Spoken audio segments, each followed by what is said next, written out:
Hey, listeners, if you haven't joined Stitcher Premium yet, now's the perfect time. Stitcher Premium gets you completely ad-free episodes of hundreds of shows like Comedy Bang Bang, WTF with Mark Maron, and How Did This Get Made? You also get 21,000 hours of exclusive content. New exclusive originals like Marvel's Wolverine and Issa Rae's Fruit are launching every week for Stitcher Premium members. If you love podcasts, you are missing out.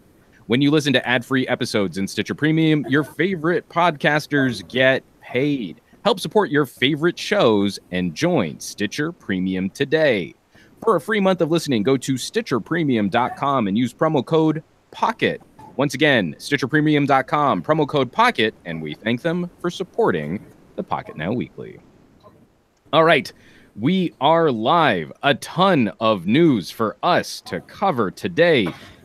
Big Red, Verizon, is picking up the Hydrogen One phone from Red Cameras. HTC might release a Vive branded phone. YouTube is changing up their music streaming, and we're going to dive in deep on the newly announced OnePlus 6. We've got a lot to talk about, so make sure you're charged and ready for episode 305 of the Pocketnow Weekly. Recorded May 18th at 10 a.m. Pacific, this weekly podcast is where we dissect and discuss those gadgets that make our lives mobile. Smartphones, tablets, and wearables. It's all the stuff you wished existed when you were a kid, and Big Red was a soda, a notepad, or a kind of gum. I'm Juan Carlos Bagnell, contributing editor at Pocketnow.com, joined as always by plucky podcast producer Mr. Jules Wong, who seems to be on the road again. Good evening from good afternoon from the Pocketnow World Headquarters at O'Hare Airport Shuttle Bus Center. I'm glad to be here. Right on. Make this place. And if you're watching this, you can see the third window. If you're listening to this, then I need to deliver the introduction as we are joined by friend of the show and my co-host for our book review podcast, The Geek Book Club, Mr. Fat Produce himself, Andrew Wallace. Greetings. How's it going, fellas? It is going well. I was actually going to ask you how. Oh well, you're our guest on this show. It's going pretty good. There's so much news this week to talk about. So much hardware. I'm pretty excited. You sound pretty frazzled by all of this. It seems pretty. I felt bad, Andrew, that we sent you like the night before, like, well, here's 20 links of news stories that we want you to read up on, and that's all the stuff we're going to be talking about. Well, luckily, it's been pretty, I mean, the news has been so engaging and so interesting this week anyway that, gosh, it's just been easy to keep track. Well, it's been more incentive to keep track of it as it's been hitting, so. Definitely. Especially as you get posted onto a podcast. all the news that's fit to podcast. And speaking of engaging news, if you would like to engage with this podcast, that was a great segue, Andrew. Thank you very much. There are multiple ways that you can do that. We have the live chat up in YouTube right now. Of course, it's easier for us to find your comments and questions via the Twitters using the PN Weekly hashtag. And if you're so inclined, if you're listening to the show after the live broadcast, you can always reach out to us with the emails, podcast@pocketnow.com, where we collect our favorite comments and questions at the end of the month and do a listener mailbag episode. And that's where we usually pick our favorite questions from. So email, YouTube chat, the Twitters with the PN Weekly hashtag. You too can join the conversation, and I'll be looking through this week's comments to see if we can pick out some fun conversation topics. I think we need to jump right in, guys. Yeah, definitely. A humongous phone announcement this week. Humongous phones, humongous news. Speaking of engagement, there's that Prince Harry guy and the Meghan Markle consummating their engagement, and that's going to be like the 7th marriage since the whole. I do not believe we will be discussing the consummating of their I was about to say the 7th marriage since the whole, in Queen Elizabeth II's reign. Speaking of 7, you know what makes 7, right? 1 plus 6. I was trying to get through a whole convoluted arc. And you didn't let me finish. And you made it. But again, I think we all got hung up on the idea of Meghan Markle and okay. I just had to imagine the Queen with a jitterbug. So Don't watch anything coming up from the Windsor Castle. That's all I'm saying. Are we going to turn our podcast into a fan discussion on the Crown? We have our own royal correspondent going on. It's going to be great. Anyways, let's talk about the OnePlus 6 and let's pretend that we have all of our stuff together. So if you don't mind, we'll just talk about specs first. Of course, we're talking about Snapdragon 845 for this little beast here, this flagship killer that once was called flagship killer.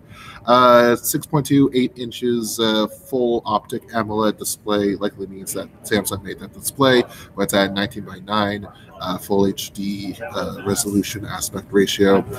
This time around, we got 6 gigs of RAM standard, 8 gigs possible, or actually 8 gigs is the standard technically, because the mid-range model is kind of the standard model. But there is a 6 gig option with 64, 128, and 256 gigs of storage. You got the dual 16, 20 megapixel combination camera at the back.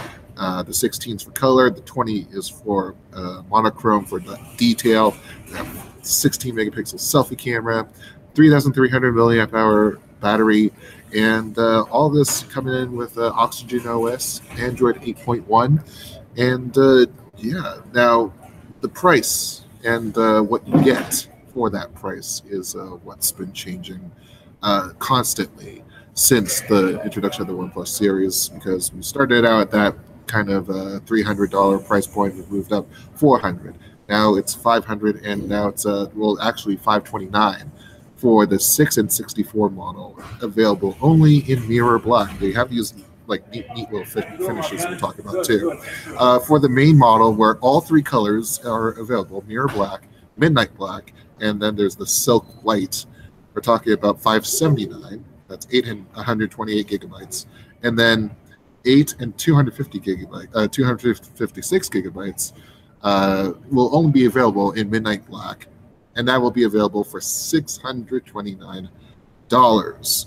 So with all those things out of the way, most countries, most of the 30 or so countries that will be getting this will start to have them on May 22nd. I don't know. Let's overall takes so far, just from text, just from the event itself. I know that there have been some interesting comments made by Carl Pei in recent times, especially at this launch event. Well, I'd really like to applaud them for at least getting a sense of unique design, at least back from what they had on the OnePlus 5 and OnePlus 5T. I'm not super thrilled at the materials they're using, but it's nice that they have their own design back now, and they're not borrowing from Oppo.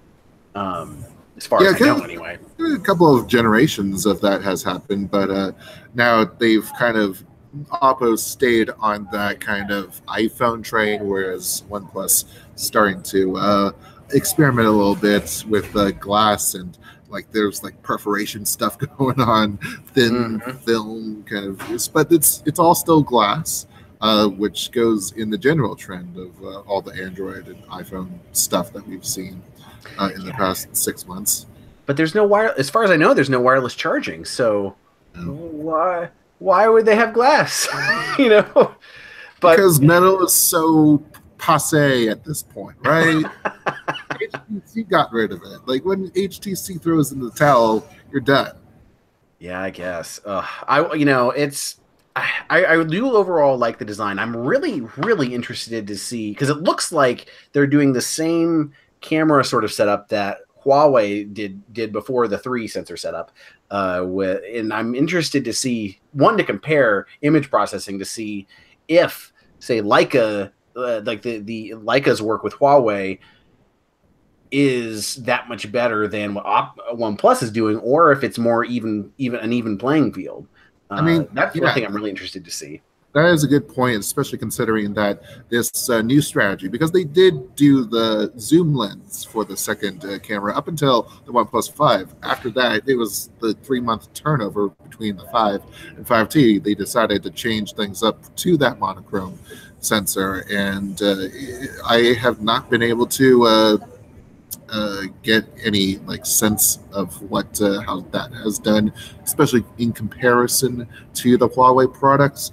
But I mean, it has been a middling subject for OnePlus for the longest time, the camera experience, because everything, the raw power that you get, sure, that's fine, that's great, 400 or 500, but when you start to raise that price continually, you expect more. You expect more of a complete package going on. Well, and that's actually one of the things that I think is kind of interesting here is the notion of this phone making bold claims outside of its price tier. People are putting the OnePlus phones up against significantly more expensive devices, but when we look at the price tag, I find like those media features, like the camera, perform extremely well in that price bracket. So how do we balance what might be a compromise of price? I mean, this is going to be $200 cheaper than a smaller Galaxy S9.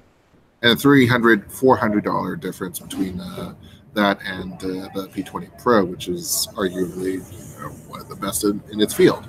That is going to be a thin thread to be able to walk on.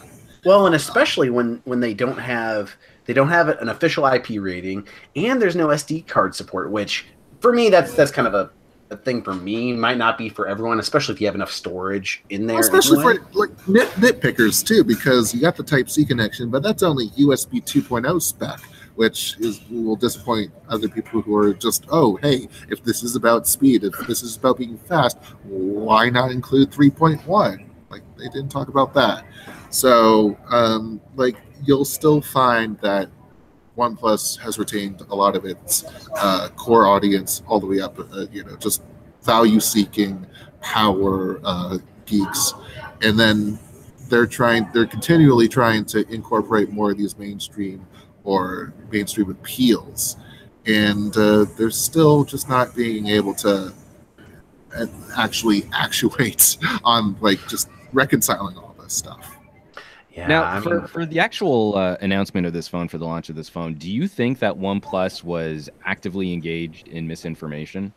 There were so many moments of, well, we're going to show you these Bluetooth headphones, and teasing that is because every other company that's done that has teased wireless headphones at the same time as they get rid of the headphone jack. There were all of the rumors and all of the leaks about this being a substantially more expensive phone than the previous OnePlus.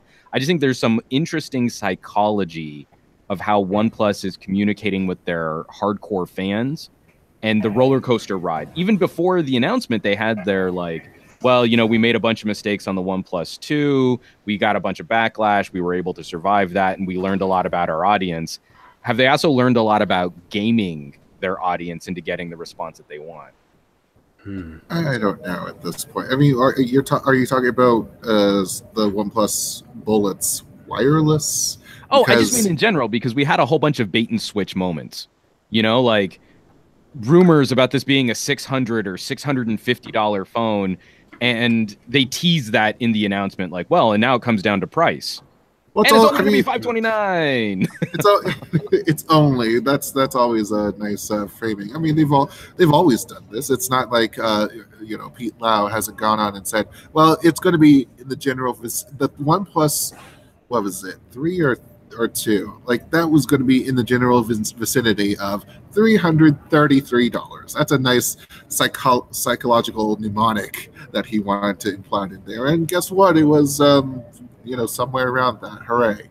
So, yeah, I mean, if that was it, people know when the game is up, I think, because once you start seeing that $600 thing, especially if you're looking at something and you're looking at your bank account, and comparing them to see what you'll be able to afford, when you see the up and up of the phone that you want, and your bank account just staying the same on a given year, or just because you haven't had any pay raises or whatnot, like that's it shatters the illusion, I guess. Mm-hmm. Well, and with I've been thinking about this. I even thought about this with the OnePlus 5.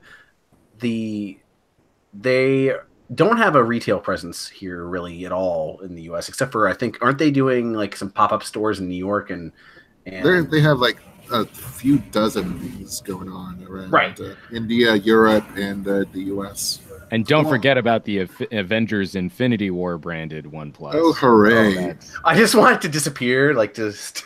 Yeah, half of the phones sold will instantly vanish from your hand until we defeat Thanos. Yeah. Oh man, I'm not feeling so speedy. Yeah, it's just It was a Google Assistant, just like I feel funny, and then it's just gone, you know. But no, you have a whole collection of all 7 of the freaking OnePlus phones, and then they all just disappear, and then OnePlus disappears from existence. And oh gosh, never happened. Don't worry, we might be talking about that about another company here in a little bit, you know. Maybe we'll have to see. So we got a tweet in from Peter Hayton. I'd kind of like to get your guys' thoughts on this. Using the PN Weekly hashtag, do you think the amendments made to Oxygen OS still contribute to the software, or do you feel that features like gesture control are more of a copycat move when they could have just promised an update to Android P, and that would bring those new gestures we just saw? Everyone's been trying to edge into and out of Android. The whole game of just upgrading to Android with Project Treble and just being on that kind of Google team of just of getting things ready, fast, and secure. Xiaomi has been getting onto the Android One project, and OnePlus has also integrated into the Android P beta themselves. So that was already announced by Google back at I/O. So it was. I mean, the appeal's there. We've seen social media polls time and time again talking about how people really like Android One or stock Android, even opposed to very simple, very clean, and very favorably rated skins like Oxygen OS. So they're trying really hard to be able to continue to make their mark, OnePlus is. But stock Android might represent a cost savings. Stock Android might represent more of an attraction to maybe just normal people that are used to stock Android, a la the Pixel or something like that. So, yeah, there's a road. And it's forking. Well, and you know, I wouldn't be surprised if OnePlus was working on gesture-based stuff before it became widely known. You know, Android P was going to incorporate a lot of it because, I mean, Motorola's been doing this for a little while with their little home buttons. I mean, the writing was kind of on the wall at least a year ago or more. Even before the iPhone 10 came out, the writing was kind of on the wall that's where kind of people were kind of looking. And honestly, anything that helps with some one-handed use, I'm happy. You know, gestures could be good for that. I mean, it makes me think of like when LG and Samsung had their own implementation of window and window, and yeah. And then they LG just straight up was like, whatever, we're done with our version, and then just implemented it seamlessly. Now, of course, it was pretty similar in how they were implemented as far as from a user standpoint versus like gestures where you could have, you know, a completely different gesture. But I mean, most OEMs seem to be kind of going in a similar sort of space when it comes to what gestures do what. So I'm not surprised. So Steve Becker in the YouTube chat, because this is sort of the follow-up idea too, is whether or not we're encapsulating features that are going to be built into a future version of the OS, but stock Android just brings speedy updates. Do we have concerns here? Like, I think OnePlus has been fairly reliable in updating their products, especially for not having such a huge portfolio of devices that they need to support. Is this another step where we might be concerned because of these kinds of additions that it might prolong the update process? Or do we think that they're going to be able to stay on top of these big shifts from operating system to operating system and then security updates in between? Well, if they're growing as fast as they say they are, then there should be no question that they should adopt and quickly update Oxygen OS as fast as they can for their latest phones. There's no question for me. Well, do any of their devices have Oreo? Or, like, I guess, do any of their older devices have Oreo? Because they've been really bad about updating older devices. So I'm interested, like, what's the last update that the OnePlus 3 is going to get?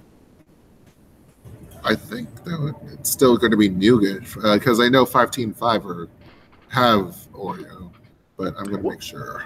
Well, and you know, treble is a big thing too. Like, what was it? I mean, I'm going to go back to Huawei again, but was it last year on my Mate 9? I basically didn't get an update the entire year that I had, you know, during that entire year, and I was going on the March 2017 security update. This year, since I got the Oreo update with treble, which I can't 100% say it's treble, but it seems like that helps because I've gotten, I mean, I'm still a month behind on the security update, but I've been getting them consistently though. So I mean, I hope that that's going to be something that helps a lot with OnePlus, because at this point, for software support for their previous devices, almost anything's better right now. Yeah. Well, and if I remember correctly, I don't believe the 5 or the 5T ever got proper treble support. So I'll be curious to see exactly what OnePlus implements on the 6. And the 3 and 3T did get Oreo. It's just that they went through one of those halt phases that it seems like every Android phone that's trying to upgrade from Nougat to Oreo is like, oh, we're releasing Oreo right now. Oh, there are bugs now. And we're going to pull back on the OTA for this for several weeks to figure out what's going on. So the 3 and 3T apparently went through one of those stages, and but they have it. Yeah, I mean, gosh, they're not the only ones who's had that problem recently. I mean, Motorola's been having problems with Oreo on their devices. Samsung, HTC, Xiaomi, like everyone. It makes me wonder what the heck is going. Google, I think it's a systemic problem for Google. Mm-hmm. Well, yeah, it's funny because we've mentioned before, Apple had those problems with iOS. iOS 11 was a really rocky launch.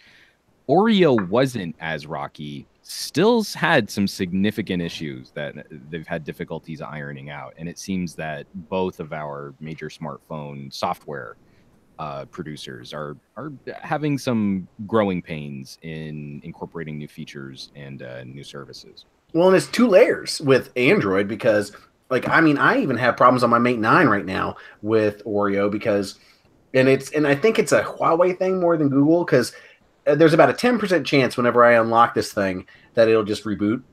It's quick, but it's annoying. Or whenever I have YouTube open and I'll just have it sitting there and it'll just go into picture-in-picture mode, you know, and I haven't really seen that on any other devices. So it's like with Android, it's even more complicated than iOS. Yeah. Just a quick wrap up on this because we have lots of news to get to. What are your opinions about the Mohs wireless thing? Because this kind of bucks the trend of wireless earbuds just a little bit, which is to be expected from OnePlus. Maybe they found it impractical to make the perfect wireless earbuds at the price that they wanted to, but also they're going with the flexible band around the neck, and that reminds me more of the Jabra Elite 45T that I still want, but maybe I'm looking at this instead. I mean, I really, as long as you get tangible benefits from having the band, like more battery life and whatnot, I'm fine. Like, I mean, like I've got my little earbuds here that I just at work. You just collapsed, and I thought you weren't going to describe them. You weren't going to audioly describe them for our listeners. Yeah, no. But, well, it's like, I don't know. I like the form factor, so it's like I'm not opposed to it. Like, I'm terrible about losing things, so anything truly wireless, I'm accepted that if the day I get one, I will lose them within 6 months. I feel like that's how a lot of people still feel about that. Even with like a lost pod feature, like that's not really going to be acceptable after 6 months. But I think outside of just the fact that they released a pair of Bluetooth earbuds, I think one of the things that I take away from this most recent announcement is this is a company that is doing a good job of growing up from where they started. I think they still have some significant issues in how they publicly handle some of their problems, like when their credit card processing was messed up, or just the bad look from when they were uploading user data, which was user identifiable into a cloud bucket, not really properly safeguarding that problem. But on the whole, I think they're doing a good job of managing a pivot to a more mainstream, popular smartphone delivery, a smartphone approach, not just hinging on pure enthusiasts, but trying to get their fan base to grow that conversation. Having an ecosystem of products, not just a gimmicky VR headset or a backpack, but things that really relate to what it is that they're trying to accomplish, I think is a good step in the right direction. I'd actually like to see them execute on more of these kinds of ideas. How do you, like Apple or Samsung, how do you make a OnePlus lifestyle? How can you make OnePlus a fashionable part, or a crown jewel part of your overall mobile gadget life? I mean, if Oppo or their parent company BBK wanted to, then they could splash the money to create a great rival to Xiaomi, who's trying to expand around the globe at this point. I mean, just as good of a time for them because they're already in. They're primarily focused on America, Europe, and outer Asia. So they would have quite the advantage there. Sounds good. Yeah, I mean, I'm pretty much in agreement there. I mean, as far as like a lot of times when I think of with OnePlus, it'd be like the minimalist almost sort of way, approach, kind of like a essential. Except I guess you get a little more customization on the software side, but I'm just imagining the lifestyle of OnePlus being like somebody who lives in one of those really small and minimalist houses. It's like, but yeah. There's a house in Boston, in like the Charlestown section, that is an artifact of just colonialism, and it's like 6 feet wide and 3 stories tall, and it's amazing how a person lives there. It's like, and the rent, like the lease there or something, is like $1,000 a month, so it's just about as good as any studio or one bedroom around these parts. So yeah. Whew. Oh man. Yeah. All right. Are you ready to dive into the news, or do we have another comment that we want to? I think we're doing really well. I mean, there was a long conversation. This is also from the PN Weekly hashtag and in the YouTube live chat. People talking about the design of the phone, and this is one of those concerns I think we touched on a little bit that we don't necessarily need to dive too deep in. But this is from Aditya using the PN Weekly hashtag. What's up with OP keeping a glass back, supposedly for improved network connectivity, but not including wireless charging? No official IP rating. Does this mean that the glass back by itself is more of a flagship feature than water resistance? And I think that's a general sentiment, which has been carried through a number of comments and a lot of the commentary on this OnePlus launch. And it's one of the things that I would personally point to, saying glass is shiny. It seems to get an emotional reaction out of general consumers. It makes sense to me that OnePlus would pivot towards trying to expand, not just satisfying the desires of enthusiasts. So you make your phone out of glass because people think that means premium. And it does come with the benefit of better radio management, but this is still a $529 device. So, they're probably not going to push too far into expanding other features like wireless charging or IP ratings or anything like that. There will still be compromises with this price tag. The Moto X4 is a $400 phone with IP60 whatever charge, like. Which phone? Sorry, you got a little too squeaky on me there. The Moto X4. Oh yeah, but the Moto X4 isn't going to have a Qualcomm 845, and I'd be willing to bet good money that the headphone jack on the OnePlus will grossly outperform the Moto X4 for audio. OnePlus has been, consistently beating flagships for things like audio. So you've got a shiny glass phone to shiny glass phone, chipset to chipset, display quality to display quality, audio to audio, and I bet the cameras hang in there really close. I'd be really interested to see what the cost difference with labor and materials would be between manufacturing raw materials and manufacturing for a glass back with a metal frame versus a unibody design. And just the margin they even want to achieve at this point. Right, exactly. I mean, that could be changing too, and we don't have any sort of line of sight on that. Yeah. All right. Yeah, well, we'll have plenty of time to review the OnePlus 6, and we'll obviously be giving you that review come due time when the next embargo lifts. So we'll see you then. In the meantime, our podcast continues on with the news, and I'm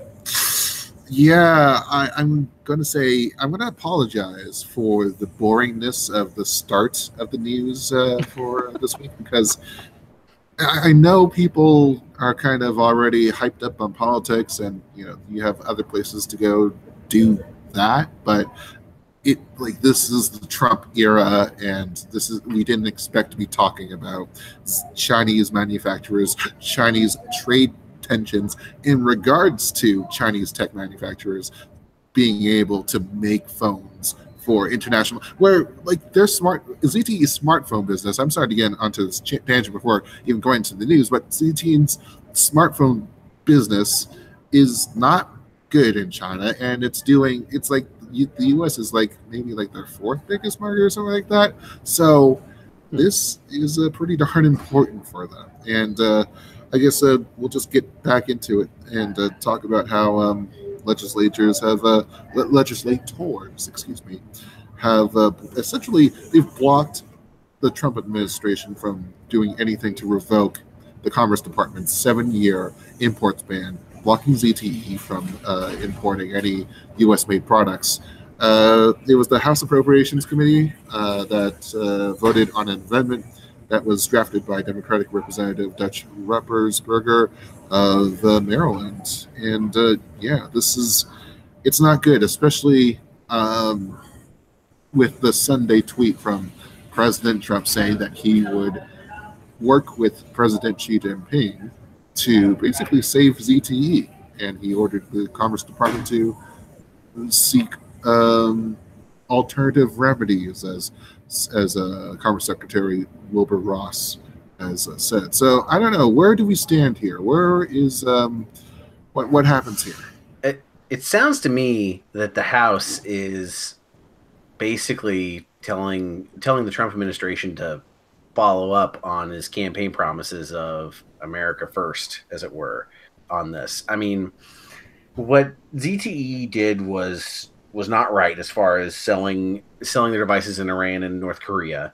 There's this discussion has been said before about how the severity of the punishment is really what, for a lot of us techies who like to see more competitors, that's kind of where our point of contention really is. It is kind of troubling to see the executive branch being a bit flippy floppy on it, as it were, especially if it's in the open, with how this is all going. But I don't really know what's going to happen after this point with ZTE. We've got there's some little bit more news about potential with ZTE as far as hardware and obtaining new hardware for their chipsets and whatnot. But I mean, they still aren't going to be able to use Android, as I understand, correct? Yeah, because that is along with Google Apps, which makes it totally I think actually they will still be able to use the international open source project of Android, AOSP, because that is sort of an open piece of software, that's not locked to anything. But that's not really what we understand as a working smartphone today. And especially with software updates, they haven't been able to update their phones because they're mostly Google patches in there. And it's crazy. Then this also extends to everything else too. Imagine every single cloud service from a United States-based company that your phone will no longer be able to utilize. Gosh, and I know at least a couple people who have Exxon 7s, and And I've told them, I'm like, you might want to sell your Exxon 7 before the prices start going down, because it's going to be hard. Like the used market for demand for these is, depending on how this ends up turning out, is going to end up hosing anyone who bought into any ZTE devices. I mean, yeah. Well, the nice thing is like we're talking about a phone that's over 2 years old.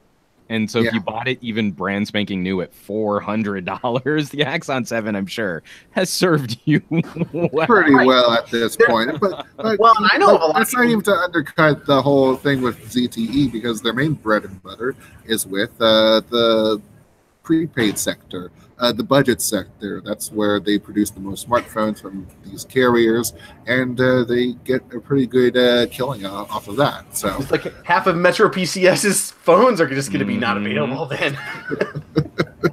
Cricket, Boost, Virgin. Yeah, I went into a Cricket. I currently use Cricket, but I bought an unlocked phone. But I went to a Cricket store. And how are you enjoying those 8 megabytes megabit per second speeds, man? It's okay. Like I'm not like I'm okay with streaming in standard definition sometimes, depending. I wanted to put in freaking what was Verizon's thing. They launched the thing earlier this year, but I don't remember the branding that they used. But it's a prepaid carrier, $40 a month for everything, but they limit everything to like 5 megabits per second, and then lower for everything else. So it's just like, is this going to be the new concept in prepaid where we're just going to cap the speeds to something that's barely usable? Well, if you have an LG Lucid 3 with like an SD screen, then it's okay, I guess. I don't know. It's so this is from the YouTube live chat from Karen. What do you guys think about Samsung coming to the aid of ZTE and saying that they would supply Exynos chips to them? I don't know that the chipset would be enough to keep a smartphone business in working order. I think you would need a lot more technology than just the processor. I'm more excited about the fact that Samsung is willing to outsource to sell some of their chipsets, because I just want more competition with Qualcomm, because I don't want to have another year that's an equivalent of what happened with the 808 and 810, because there was pretty much almost no competition at the high end for for a lot of the devices that are out there. And so a huge chunk of devices, of high-end flagship devices from 2015, I can't ever recommend to anyone because the chipset was garbage and it was widely adopted. So I've really wanted Samsung and Huawei both to go and have, I want to see a more proliferation of their chipsets out there for competition. Yeah. Especially with the media tech too. They've been stepping up their game in the wake of this Qualcomm's antitrust lawsuits, and they've been doing better and better by the day, and signing up more to Google's initiative. So I'd like to see something coming out of them as well. In the meantime, we have more dreary news to talk about in terms of Congress, but this time we're moving over to the Senate, where Senate has passed a bill revoking the repeal of the FCC's Restoring Internet Freedom Order, which would have removed net neutrality regulations on ISPs. It was 47 Democratic members with, I believe, 2 or 3 2 independents and 3 Republican members as well, which is it's more of a showing than we expected, because we originally thought it was going to be a 51-49 vote. But yeah, this is it doesn't come up to much, because the House would have to vote on this. Donald Trump would have to sign it. All they're hoping to do right now, this has been talked about, is basically get people out there voting and using this as their turnkey issue. So, especially where the news seems like it's accelerating right into your face on Facebook and Twitter and whatnot. Like, there are a whole bunch of splinter issues that already divide people, but I don't think many people realize that that access to all of this information, or their way to advocate, easily is through the internet. It's just been there for part of their lives. I feel like this should be more of a hinge to everyone. It really is. Well, and the big problem with this is just the campaign of misinformation that's being brought out there. That's basically the big hurdle that this movement has, as far as convincing people to vote for people who are pro net neutrality. I'm from the Midwest, and there is a big presence of misinformation when it comes to this topic, and it's gonna take us out there as people who know more about this to go and help educate people, even if they're not necessarily willing, because it's still important to have it out there. I mean, go and contact because on Reddit, on pretty much every Reddit thread that covers this story, they have a list of all the senators who voted against it, and even if they're probably not. They might not listen to us, but it's still important to go out there and state our displeasure at the decision making and voting policies that they are, with this. So it's an ongoing battle, but it's symbolic, but it's an important uphill battle. Yeah, especially because I was listening to the NPR Politics podcast this week, and it seems like the Republican side of things has not really paid much effort into their messaging and has basically decided to let the other side win. So it's only a matter of time before, if you're able to educate, or if you're able to get the message, if you're able to clarify things for the people around you, and maybe even other people too, strangers, then maybe you want to participate in this whole process. Well, and it seems like they're relying on the ISPs to try and educate, even though they obviously have a certain stake in this, but it seems like the people who are anti-net neutrality are relying on the internet service providers to try and educate their base. Well, it's because that's their share, that's their stakeholding. That's it. Oh yeah, absolutely. And it's just it's important to help people realize that information is not unbiased. Yeah. So, and that's a lot of what I see on my end where I live at, and it's important to help educate people on. It's almost like the basics of just realizing that these companies aren't your friends. They aren't really looking out for you. So yeah, that's all I got to say about half the battle. Knowing is half the battle. Mm-hmm. Absolutely. All right. Let's Red. I will admit I underestimated Red in one factor, that they would not be able to get at least more than one carrier in any particular market for their Hydrogen One holographic 4-view camera smartphone that would be modular, and it's going to be crazy. It's for this very niche set of cinematographers, and it's basically not going to sell well, so why would a whole bunch of carriers sign on for this? Well, they might be able to frame this as an enterprise kind of phone or something like that. Who knows? But AT&T and Verizon reportedly working on this, and they're like the Verizon VP of Device and Product Marketing, Brian Higgins. He says that you will have to experience it yourself to understand why it's such a mobile game changer. So, and AT&T has demos coming out too in Los Angeles. That's gonna be right there. That's gonna be a convincing factor, you think? Oh, I think it'll help because gosh, they, especially with like that 3D whatever display, assuming that it's not crappy like on the HTC Evo 3D and the LG whatever that was, back in the day.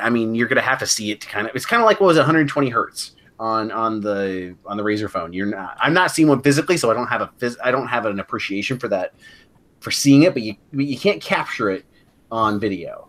I just think it's crazy that Red, who doesn't even have a phone product out, is able to get on more carriers than with their niche phone than HTC with their mass market phone. or Essential, which had the exactly co-founder of Android behind it. But I don't know. Dennis Gennard, he like who knew? He said that who knew that a sunglasses guy could turn things around and start up a cinematography company. And well, I guess we shouldn't be underestimating him in the slightest. So I'm sorry, Janice. But I think what's interesting here is getting those carrier deals based on the Red name, when this is going to be a very unproven product. We covered it recently on the podcast, talking about how the people behind manufacturing this phone have admitted they don't know what they're doing in manufacturing a phone. This to me is. I almost think that maybe Essential was better off not having the same kind of high-profile carrier relationships and trying to build up a more grassroots. I think they went after the wrong market, going after the same enthusiasts that might have supported a OnePlus. I think they should have tried to go after general consumers and produced their groundswell there. But it makes me nervous for Red, where maybe they should just be going after people who own their cameras, maybe going after cinematographers and trying to build up a user base that way before going for this high-profile carrier deal. Well, maybe it's just marketing, it's money talking to money at this point. I mean, Gennard, big success in both his Oakley and his Red brands, and AT&T and Verizon kind of finding their differentiators and just media and whatnot, and perhaps looking at this as a possibility for further deals along the line with Red. And I don't know. I mean, although the cynic in me, and I don't know, Andrew, what you think about price performance and all that, but the cynic in me would say Verizon is going to be much more interested in carrying a $1,200 phone. If they sell fewer of them, they still make more money on that than if they carry the next HTC, which is going to be a $650 to $700 phone. Well, and of course there's attachments and whatnot too. They'll probably accessories and whatnot that they'll probably sell with it as well. But one thing I'm wondering too is, could the carrier moves be a move to help mitigate, to help shift some of the advertising costs to the carriers, and then they can invest more of their money in development, R&D, in production maybe. I don't have intimate knowledge in the deals and how, as far as that, how much they have to give to X and Y carriers to be able to wheel and deal to be able to sell them and have them promote them. But I would believe that AT&T and Verizon would have more marketing budget to market this particular product than Red would themselves. Because I don't know about you guys, I've never really seen a Red commercial, So you've probably seen a commercial made on a Red camera. Did you say one more time? You probably have seen a commercial made on a Red camera. Oh, yeah. I've seen a lot of commercials made on Red cameras. That's the only advertising they need. Oh, man. Just have a watermark, under the bottom corner. You only need to pay us $10 million to remove the watermark. Yeah. All right. Let's see. What else do we have cooking up this week? I have lost the page from where this podcast is originating. The next one I have up is the HTC story, if we want to jump to that. Oh, yeah. Let's talk about two HTC stories this week. First of all, the confirmed one, which is the blockchain phone that they are talking about. It's code named Exodus. And basically, this is we're going to try and create a larger freaking blockchain network than Ethereum or even Bitcoin has at this point, which at last check was in the 15,000 range. So if HTC is able to even achieve 15,000 sales of this phone, then they're already kind of breaking their goals here. But in encouraging decentralization, they're talking about making sure that your data isn't as easily accessible by these decentralized services or Bitcoin cryptocurrencies that you use to pay other parties and not have it be tracked, or have it all publicly, I guess, tracked, if what I understand of how the ledgering process goes through. So, but overall, this is just a niche phone.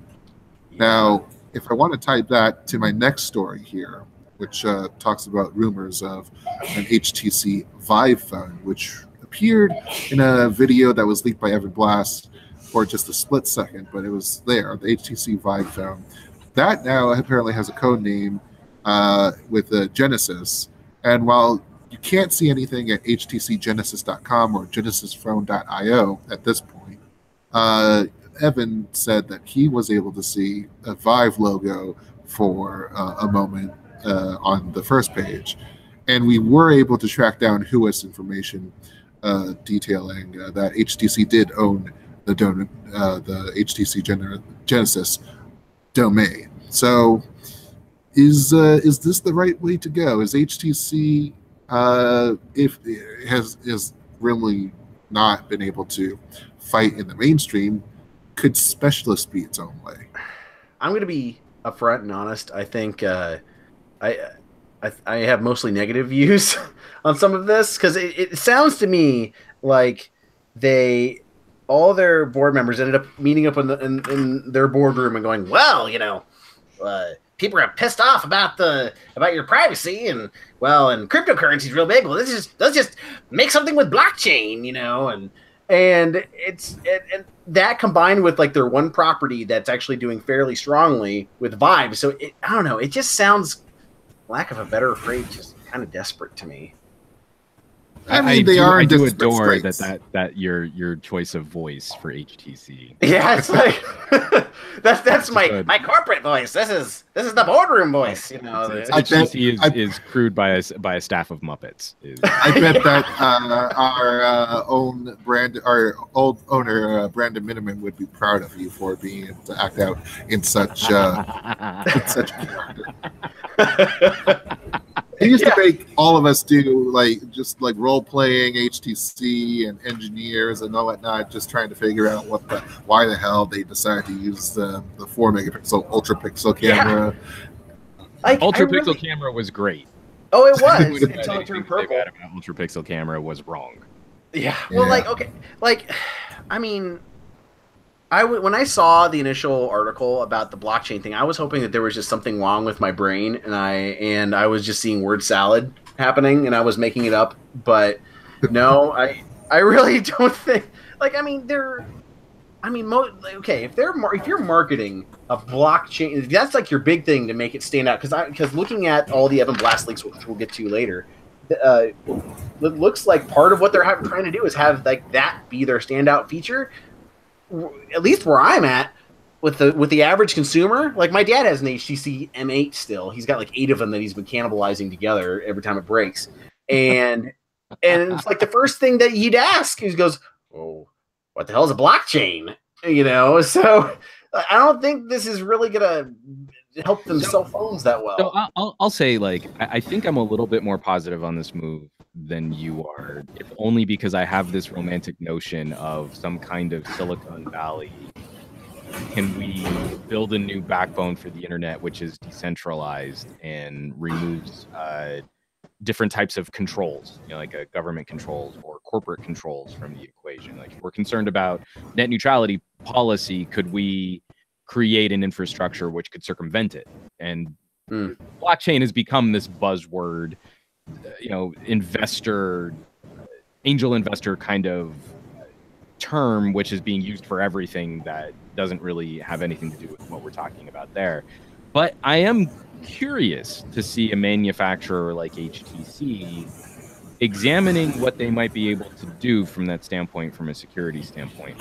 For the Vive phone, I'm just shocked that it took them that long to figure out that the Vive brand made them look mega cool. So maybe they should put it on another product. Because if they could do a Vive ecosystem like what Oculus is doing with the Oculus Go, and successive HTC branded products, a Vive lifestyle phone, a Vive standalone VR headset or viewer like Lenovo or Oculus is doing, and you flesh out an entire ecosystem there, HTC looks a lot cooler again. Vive makes HTC look cool, and hopefully some of that can rub off on their phones, since we know that a ton of their phone talent just went over to Google. You know what? Well, especially, go ahead.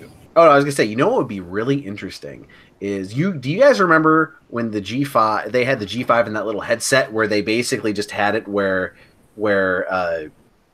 what was it, like you basically plugged the phone up into the headset through the USB cable, and it wasn't like the phone wasn't directly in there. Well, imagine the inverse. What if the Vive phone served as a display, and then you could just plug it in to, say your computer that you'd want to have, that is capable of running VR, and have like a budget version of the Vive headset that you can put the phone in. That might be something that would be interesting. It could realistically, not gimmickly. Well, I mean, I think that's what we'd be curious to see. If this is just a branding exercise, then I agree with you. It's just a move of desperation to slap a logo on that might be meaningful. But if they're creating an ecosystem of products that build off of their successes, then that's exactly what we want to see from a company like HTC, is learn from your mistakes and learn from your successes and pull the company towards what's working and what's selling. Anytime I throw on a Vive Pro, it's just head and shoulders better than any of the other experiences that I've had in VR. And to build off of that could be really exciting, especially with the whole public zeitgeist of movies like Ready Player One, and people are starting to get a bit more interested in the space. Go look up all the videos that you can find on Beat Saber. That's easily one of the most popular things that we've ever put together on Newegg. Is Trisha and I playing Beat Saber for the first time and failing, but it's ridiculously fun, and you see this stuff explode. That really communicates an emotional response to people, and HTC should be leading the discussion on that. Instead, they're in this weird holding pattern on how can we convince you to go with this premium VR thing, and then also maybe consider us for the phone in your pocket too. Yeah, well I mean, oh, sorry, go ahead, Jules. No, I was about to say that again. You pointed out a couple things, like the Google deal with 2,000 engineers going away, and them basically just kind of being ODMs at this point to Google, as opposed to anything truly original going on over there. And it's like, well, I mean, they failed for so many quarters on end, just trying to do their main thing, appeal to the mainstream, while holding on to these practices like prestige pricing that didn't work out for them, and it has not worked out for them, and they've been stubborn.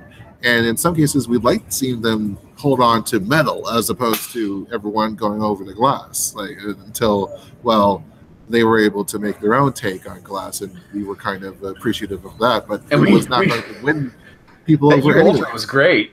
Yeah, it just in that solar red color, it was great, but no, it didn't. The rest of it was just an Android phone with like squishy sides that you could pull off. And what was that? They've lost one of their main differentiators. I will get cranky and I will repeat ad nauseum. Differentiators matter, and if you want an audio phone, you no longer shop in HTC. You shop in LG. The G7 is the king of smartphone audio for 2018 so far. It's undisputed. This is the champ. This is the mark to try and take down. If you care about your ears, I mean, you might hate your ears, and that's fine. But if you like, listening to good stuff, then this is the phone that should be at the top of your list. No, maybe I prioritize Apple Messages over my ears, or the iCloud over my ears. I don't know. But what I'm saying is, you have a differentiator again. You have the Vive. If they can have another differentiator be security, that could be very important and very compelling for building a product off of. But we're in this holding pattern until we see, can they actually put up, or is it shut up time? Well, and how much R&D budget and talent do they even have left now? Because I mean, I've got to think they don't. I mean, gosh, we know that for years that they've not had any parity as far as marketing budget, but now with Google taking a lot of their talent, how much do they really have to invest in differentiating themselves aside from aesthetics?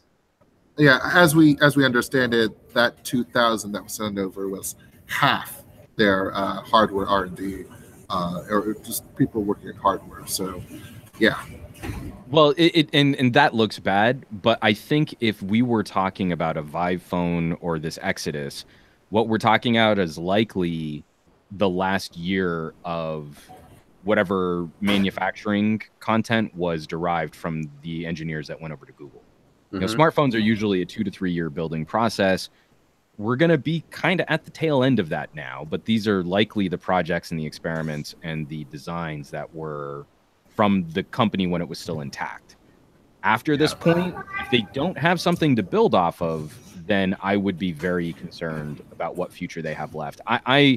I'll be very surprised, honestly. And this is coming from someone who kind of got into mobile technology because of HTC back in the old Palm Pilot and Windows PDA days. I don't want to see a world without HTC, but I'll be very surprised if they're continuing to be a phone brand in any meaningful way over the next 5 years. Oh, yeah. I agree with you definitely, Juan, because I'm the guy who has a sticker, an HTC sticker that I got with my Droid DNA on my tower right now. Droid DNA. Yeah. My first HTC phone was the HTC Resound on Verizon. Oh, that's beautiful. Oh man, yeah. Like Happier it was a good phone, days. but like Happier like days. and that was, I mean, heck, that was even before, right before the M7.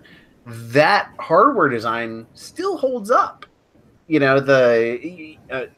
though people have moved away from the plastics and soft touch and whatnot, I still think in a lot of ways that was some of their best designs that they came out with. Of course, it was mostly, a large part was driven by Verizon, but yeah, it's just they've kind of lost their own identity, and it reflects in their lack of users and consumers knowing that they still exist almost these days.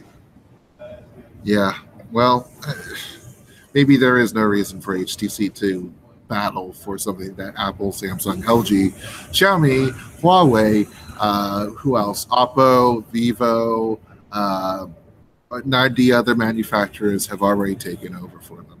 That's it for that, I guess. But we'll have to see if this specialist or niche route can move forward for them. Let's talk about these next few just as quickly as possible. Microsoft maybe perhaps running a Windows 10 iPad of some sort, $400 range. Could be released this fall, summer, or even, holiday season, I guess, would be the best way to put it. But this is, what do you think?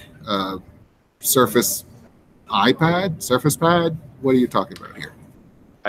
I'm all up for things being at a lower price point, more accessible at a lower price point, especially market disruptors like the Surface line. Didn't we have one that was similar to that price? We had a Surface RT, and then there was a Surface was it the 3? 3. Surface 3. Yeah, that's a very accessible point, honestly. And if you're not going to do any sort of gaming on it, as a productivity tool, it's great because the form factor makes it worth it in a lot of ways, as long as it performs well.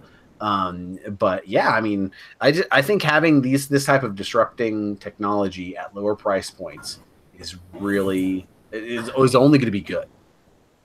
Yeah.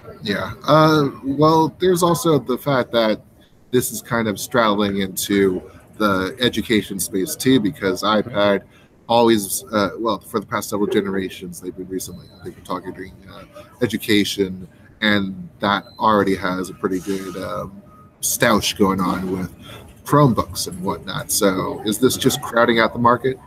No, this is the tricky part for me, is if they change the form factor too much and it can't rely on other Surface accessories like the keyboard blades and stuff that's already been established, I think it's going to have a little bit of difficulty in the market. And also, it's a premium price tag if they're talking about education at all, unless they have some amazing initiatives for education. If you consider this iPad with the Apple Pencil and that's not really the benchmark. You brought it up yourself. Chromebooks will still eat this thing for lunch. Oh, totally. There are a lot of school districts out there that are trying to consider: do we want our students walking around with a $400 slate or a $200 laptop form factor, and which one's really more practical for them getting their work done? Well, it depends on the benchmark that's set by private and public schools and charter schools and whatnot, because they're all different and they serve different incomes and whatnot, which is kind of stupid, but that's a matter of fact here that we're going on.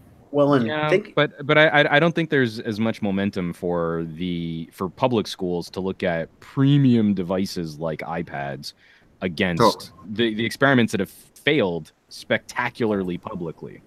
Well, and I'm thinking that this would be a little bit more useful for post high school, where people who are going to school post high school are starting to get more specialized in they're deciding more what career fields they're wanting to be in, and just having a platform that's going to has the potential to support more programs and whatnot that they would use in the real world and the real workforce than say what Chrome OS might have.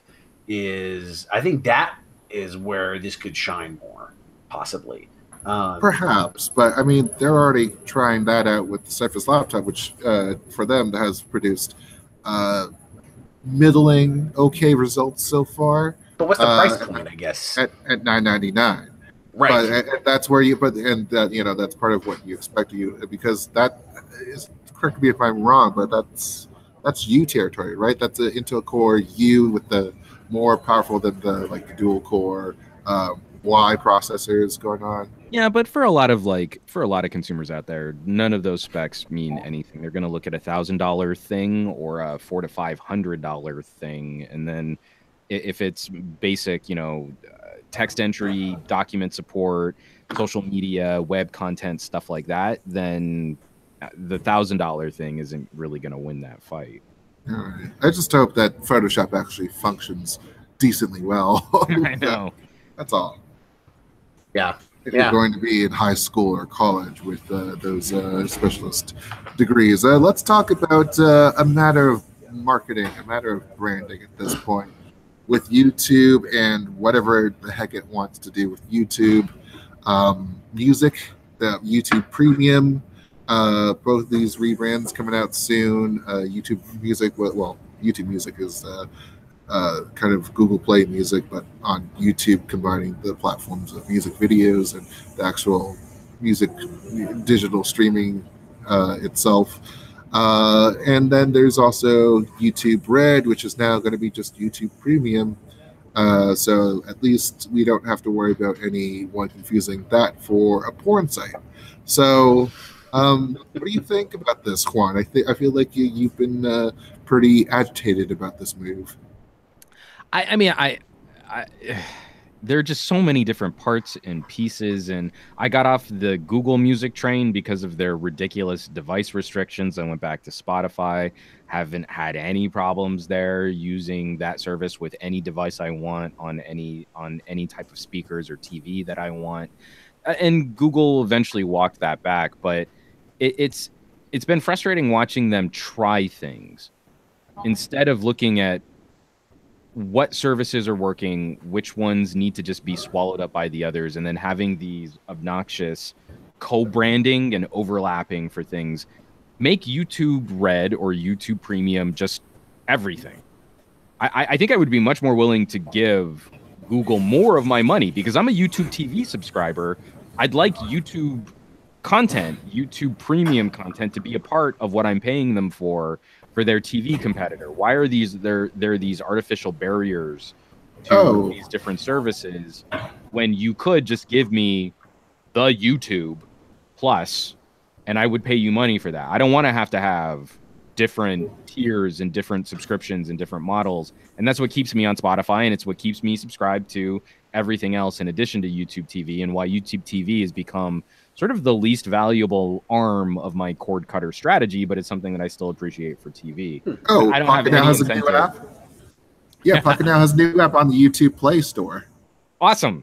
I don't have any incentive to give Google any more money right now until they figure out what I value as a customer, and it doesn't seem like that's going to happen anytime soon. I'm kind of in a unique position where I've had Google Play Music since the very beginning, so I've been paying, was it $7.99 a month? So I'm just like, whatever, do whatever you guys want. Yeah, as long as I'm paying this price, I don't care, I was there too, and I let it lapse because it's like I can't keep fighting them to let me like authorize new phones. Right. And I mean, for mine, the big thing for me is that Google Play Music, even though the app is reception's been mixed, I've been really happy with the feature of being able to upload music that I have. Like, so I have what was it, back when I was in middle school and high school, I have tons of CDs and discs from then that that from music that's not really available on a lot of streaming services, so I can just upload it. Spotify got rid of that as that ability, and that's something that's important to me, so hence why I've stayed with it.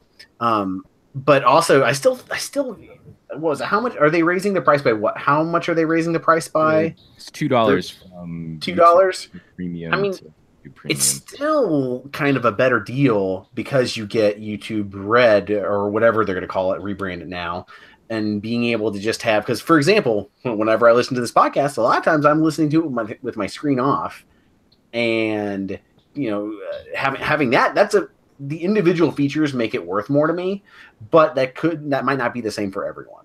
Well, that's a new customer price because YouTube Red, I'm still going to be paying the same price at $9.99 per month, and I already had that YouTube, Google Play Music crossover just a little bit for the same price as well. So it's like, yeah, I'm doing the same thing as you guys are, but now I'm still paying a lower price. Now they may decide later on they'll absolutely decide to raise the price at a later point, but it's just, well, why give it the name, or I don't feel like there is much.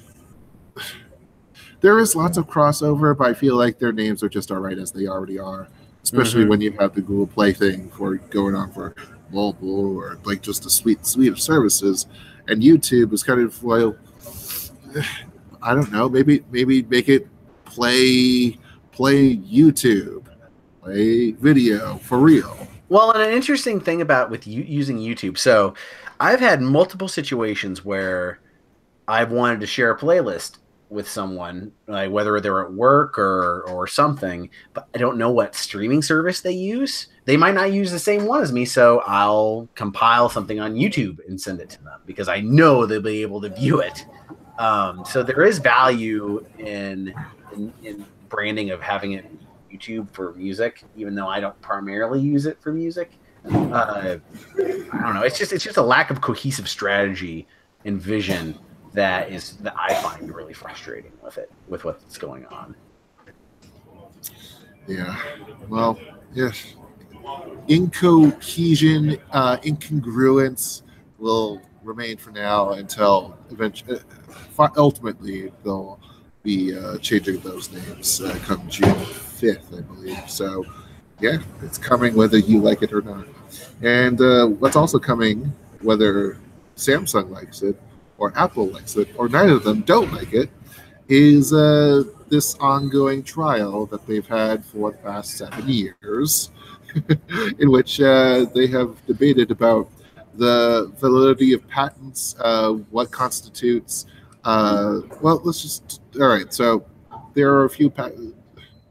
Apple accused Samsung of breaching a few patents that they owned, and some of them include a colorful grid on a display, the home screen, and then there's also the general form of rectangular design for a phone with a screen with a button. There's a button, single button visible, a hardware button visible, and like, okay, so this is kind of generic. It's weird, but this is what we have to work with. Now, this went all the way up to the Supreme Court, and to determine what kinds of damages Samsung would have to pay for infringing on all these patents, because they were found to have infringed on those patents. But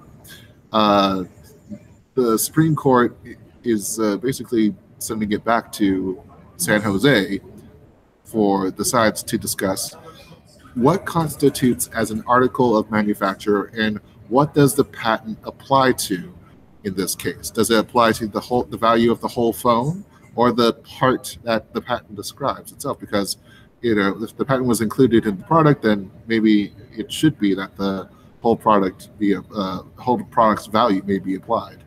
per infraction. So, yeah, the trial's been going. I would just like to point out the hilarity, especially for someone who's watching our podcast, is we're talking about devices going back to the Galaxy S2, and we couldn't even find good banner images to properly represent how old this conflict is. We've got like a Galaxy S7 as an older device just because it's the only like one of the oldest phones that had a decently high resolution image that we could put on our new website. Well, it's just promotional images from the companies are all that's left. That's a distraction. I'm sorry. I made that photo, and that's it, Jules. You did a great job. It's this is so old. That's what the freaking Galaxy S3 looks like. That's the Galaxy S3. I made sure to go back into the archives and make sure that was labeled correctly. And that's an iPhone 4, maybe 4S, but that's an iPhone 4 generation thing going on there. And then I added this stupid $sign. And I think you did a great job on the Photoshop, but it's still these things are so like this conversation is so tired. But I digress. I'm sorry, Andrew. I cut you off. Oh no, you're fine. I was just gonna say we've crossed as consumers, we've crossed into the realm of this being almost a spectator sport now. You know, where wasn't this a spectator sport like 6 years ago? Right, but it's ridiculous now because I mean, even the designs they're talking about now, even like for even 2018, they're pretty much obsolete now because you know with the button in the center, it's just crazy now just to think that it's taken this long, that we've moved far beyond the designs now that they're even arguing about. Like they were talking about several years ago about banning the X and Y phones from being sold. I mean, you can get them for like 10. You can get a Galaxy S2 for probably under $50 on eBay now. So it's just all this is going like there's $1 billion at risk for Samsung at this point because they were able to cut down their liabilities or their damages just by invalidating a few patents.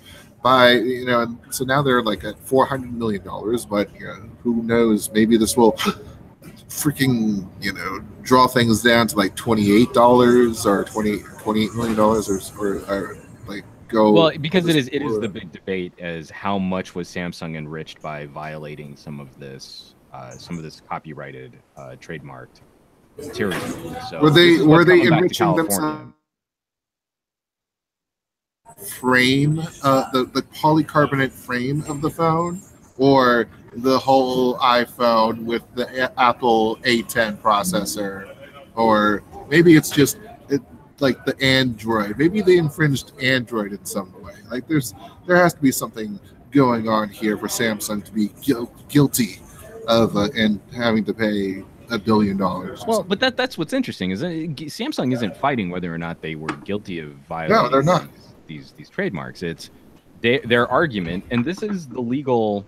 I think it's a good faith legal argument. But what's hilarious is that it's now having to go back to a state court to unravel this discussion. Is Apple's argument is if they had because they violated these copyrights, because they violated these trademarks, they no phone would have been sold from Samsung if they hadn't made it so much like the iPhone. Samsung is saying you should be able to generate a dollar value per unit on what was infringed upon, and that's what we should have to pay. And so this squabbling is going back and forth and back and forth and back and forth again and again and again and again. But now we've superseded the federal court's ability to answer this question, and the federal court is literally throwing it back to California to figure out. Well, I mean, federal court is federal. The Supreme Court is an entirely different beast altogether because they sent the final precedent in these kinds of issues. But this is still federal. This is district court, but this is still federal court, and case law will judge upon this case very strictly scrutinous, and we'll have to see what happens here. But I guess that leads us to the question: what's an iPhone? In the style of a teenager running into her backyard. Computer? What is the je ne sais quoi of these things? All right. Well, if you're a Russian with a lot of money to spend, I'll show you an iPhone. Let's do this. You want an iPhone? You want a iPhone? Solar powered iPhone with point 999, gold gilding, double layered, with black carbon fiber wrapped around it, and a freaking huge solar panel. Yeah, that's right. We're talking about an iPhone 10 that's been modded to basically run off of solar power. With that, that's got to be so expensive to actually mod the iPhone 10 to have all that, because it's a pain in the butt to get that thing apart anyway. Well, I mean, you're talking about $999 being converted into a $4,897 monstrosity. And this is all in tribute to Nikola Tesla, because, of course, electricity, and Elon Musk, because Tesla, and also green technology. And then there's also little Steve Jobs, because why not? We're freaking modding an iPhone, for God's sake. This is another one of those boardroom discussions like, well, Tesla, well, there's two big buzzwords for people we associate with that, so let's just have that. I really feel bad you don't often see, like, the Edison edition smartphone. Yeah. No, that would be, you would, when you purchase that phone, it also comes with a lawsuit, so. Oh, boy. Gosh.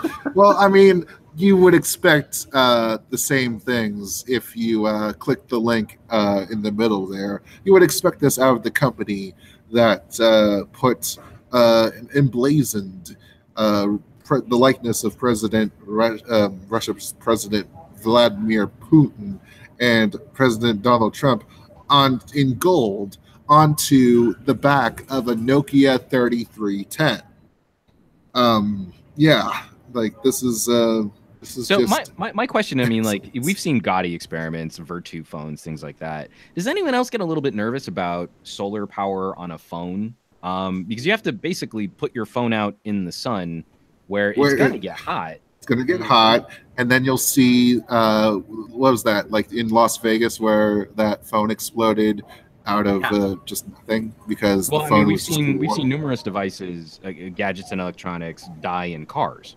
You know, car totally. Gets really hot, the battery expands, doesn't have anywhere to go, and we see that. No, you use the enemy of the battery, heat, for the good. For the good that it can do. It's not just heat, it's also light too. So it's you have a steam turbine in the phone to help the heat. Can't drive it. No. Liquid cooling, liquid drives heat. I don't know. I'm just shocked that, like, we should have regenerative braking on our phones by now. It's just really disappointing that you can't charge your phone by braking. One thing I'm wondering, so I haven't seen anything as far as the charging rate, because you got to think it's going to be slow. Well, if you're setting it out, assuming you have the phone on and you have it setting out in the sun, how fast is the battery going to drain versus how quickly is it going to charge it? We don't know. So who knows? It might just maintain the charge. Oh, I don't even know that it'll be able to do that. I believe a solar cell this small would probably just reduce the speed at which the phone naturally discharges. Yeah. Well, if you want to help the world to become eco-friendly, then this is the way that you should use the technologies of the future for 100%, and they will bring more comfort into your life. I can just read the whole product brief on this, and it's amazing. This is my Sun Jack. This is my 4-panel solar charger. And this does a great job of, in good light, charging a phone. You can charge a phone and a battery at the same time and get reasonably quick recharge rates. This is the surface area that I need to walk around with if I'm actually going to charge a phone, not just keep it. Oh my goodness. So more from the product brief. Caviar presented a unique development ahead of the time. Already the name is Caviar. I have a problem with that. That is able to charge from light. Just a while ago, it seemed impossible, but already today it becomes necessary. Yes, we all need solar panels in our lives. It seemed impossible. Like, I don't know, man. Solar panels and solar charging has been around for a while. Yeah. This is the purest energy for getting which no expenses are needed. The development in the sphere of creating solar batteries, smart homes equipped with such batteries, and vehicles working on the electricity is actively carried out by Elon Musk today, the main mastermind of the Tesla company. In honor of his great innovative developments, the new caviar phone was named. Man, you should just read that. So that's your tenuous link right there. Okay, well, I'm glad we went down that rabbit hole. Yeah, the case is shock resistant too. If you want to have a bonus, that's where the $5,000 goes. Yeah. Oh man, it's like they're stretching these connections as far as to Tesla and Elon Musk and all that. Just about they're stretching it about as much as a Stretch Armstrong would stretch. I encourage you to look at the video because it's just it has that like deep Russian voice that's like almost sexy. But it's talking about Nikola Tesla, a Serbian that has been in the age of very volatile age. Well, I'll say because World War I and whatnot. Too soon, Jules. We should not be making fun of the Serbian conflict. Yeah, we should not make fun of Elon Musk either. I think it's way too soon for Elon Musk to be doing anything of what he's doing. I was just disappointed that we didn't see like a faded-in image of Putin, shirtless Putin, somewhere in that. You go to the previous thing. You go to the Nokia 3310, and then you look at that, and it's amazing. We do have a tweet from Peter Hayton on that PN Weekly hashtag. As someone who once tried to use a portable solar panel, I challenge anyone who buys this to sit and let it charge in full. And I imagine that whoever is going to do that is going to be sitting for a very, very long time. Even knowing that Apple puts ridiculously small batteries into their phones. Yep. Sigh, man. Well, at least they'll age out and die out, and you'll be able to get a battery replacement for $29. Oh, speaking of which, that reminds me, I do have to do the battery replacement for my SE before all that goes away. I had my mom do it, and so here's an interesting thing. So my mom went to so the closest official Apple store is about 4 hours away from where my parents live. And they went to kind of like an authorized retailer about an hour away, and they didn't have any stock on batteries at all. And then they kind of had the whole, you don't really need this. Let me just fix something in software for you. And it was like, nah. Needless to say, I got a call from a concerned mother saying, I don't think this sounds legit. And it really wasn't. and so then she went up to Kansas City, 4 hours away, and in and out, done.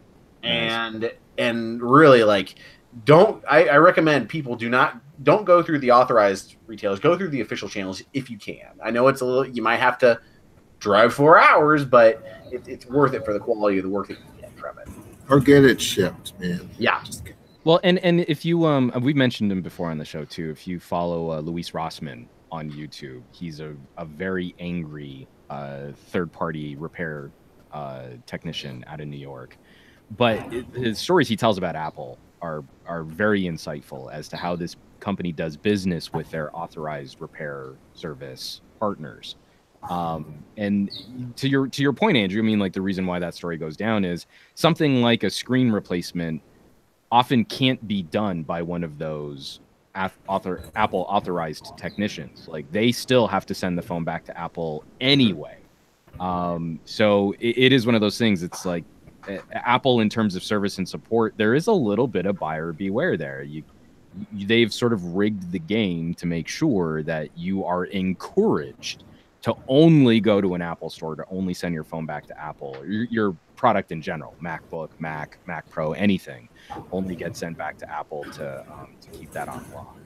Mm-hmm. Well, and it's like part of me also really feels with the business practices that they have and how they treat their authorized retailers that a lot of this is created by Apple themselves to do that so that they can funnel people towards, and it's getting the quality of work. Yes, it's really good, but at the same time, you also have the problems of, a byproduct could conceivably be to keep the costs of parts higher than they might be, or prevent people also from getting third-party parts. Well, we've also seen some reports, and again, I would be very curious to see how widespread this is, but when you get something like an Apple, like an authorized Apple screen, we talked about this on the podcast, like if you get your screen repaired and it's with a lower quality display, then Apple put out a firmware that could brick your phone.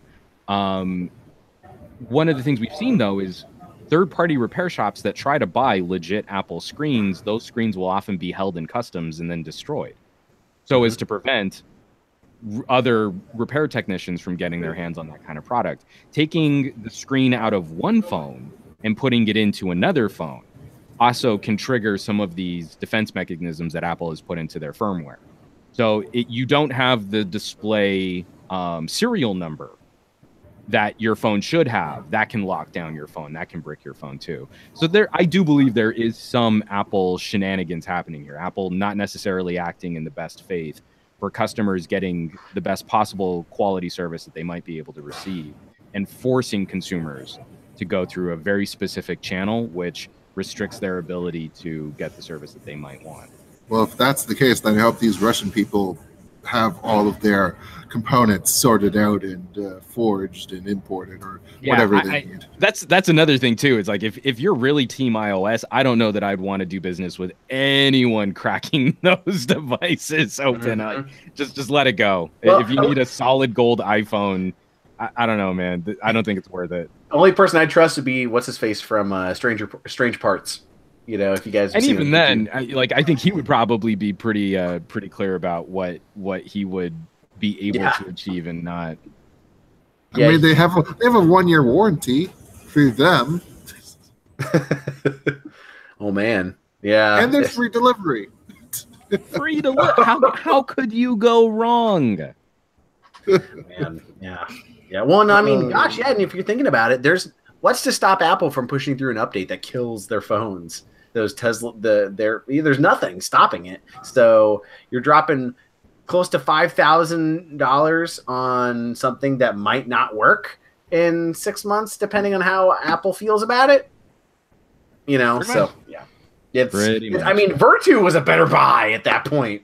No, Virtu was. I'm sorry. I'm gonna have to put the glass on that. And on that note, Andrew, I think you just killed our show. I think we're over now because of what you just said. I want to thank you for joining us this week on a really news-heavy week. Some really exciting stuff for us to start digging into: the OnePlus 6, LG G7, some really fun gadgets, but then also all of these topics. I really thank you for joining the show. Yeah, thank you for having me. This is an absolute blast. I always have fun talking with you guys, and it was a privilege to be able to come on the show, especially on a day when we have so much news going on this week. Well, we're glad to have you along.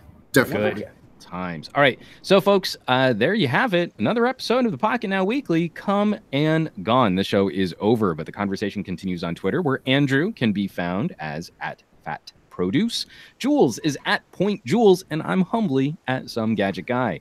Pocketnow is around the web, everywhere on the social medias, the YouTubes, and our home site, pocketnow.com. For Spanish speakers, check out es.pocketnow.com. Shows like this cannot exist without your support. Sharing the weekly with your friends who love mobile technology, and dropping reviews wherever you can review a podcast help us get some more eyes and ears on our weekly topics. Once again, we want to thank this week's sponsor, Stitcher Premium. They're helping us keep the lights on here, but ultimately there would not be a show if it weren't for our listeners and subscribers who have kept us on the air since 2012. The Pocketnow Weekly will be back next week with all kinds of delicious technology goodness, so make sure you tune back in.